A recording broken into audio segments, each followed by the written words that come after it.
অশোকনগরের চৌরঙ্গি মোড়ে মানবিকতার দৃষ্টান্ত ট্রাফিক হোমগার্ডদের। অশোকনগরে ব্যস্ত চৌরঙ্গি মোড়ে বুধবার সন্ধ্যায় দেখা গেল এক হৃদয়স্পর্শী দৃশ্য। বারাসাত পুলিশ জেলার অশোকনগর থানার ট্রাফিক হোমগার্ড কর্মীরা দায়িত্বে ছিলেন রাস্তায় যান নিয়ন্ত্রণে। ঠিক সেই সময় পথ চলতি প্রায় ৭০ বছরের এক বৃদ্ধ ভাস্কর রায়চৌধুরী, বাসিন্দা ৩ নম্বর এলাকা, হঠাৎ শারীরিক অসুস্থতায় পড়ে যান রাস্তায়। ঘটনাস্থলে দাঁড়িয়ে থাকা ট্রাফিক কর্মীরা এক মুহূর্ত দেরি না করে ঝাঁপিয়ে পড়েন বৃদ্ধকে উদ্ধার করতে। দ্রুতগতির গাড়ির মাঝে নিজেদের প্রাণের ঝুঁকি নিয়েও তারা বৃদ্ধকে নিরাপদ স্থানে এনে বসান। এরপর মাথা, মুখ ও হাতে পায়ে জল ঢেলে প্রাথমিক সেবা করেন। স্থানীয় মানুষজনও এগিয়ে আসেন সাহায্যের হাত বাড়িয়ে দিয়ে।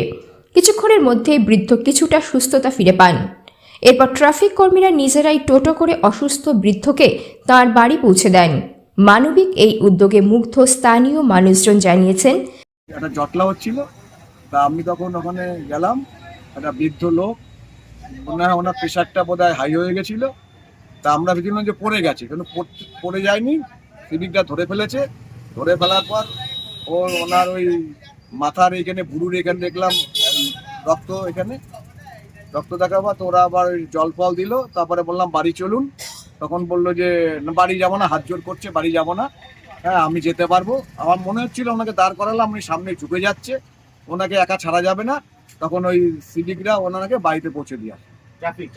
ট্রাফিক আছে, এটা দৃষ্টান্ত যে ওরা সহযোগিতা করেছে। একজন না, 3 জন সিভিক ছিল, একজন ভদ্রমহিলা ছিল, ট্রাফিক মানে মেয়ে আর কি, আর 2 জন ছেলে ছিল। ওরা জল ফল দিল। জল ফল দেওয়ার পর ওনাকে বললাম যে বাড়িতে দিয়ে আসি আমরা। তা বাড়ির খোঁজ পেয়েছি।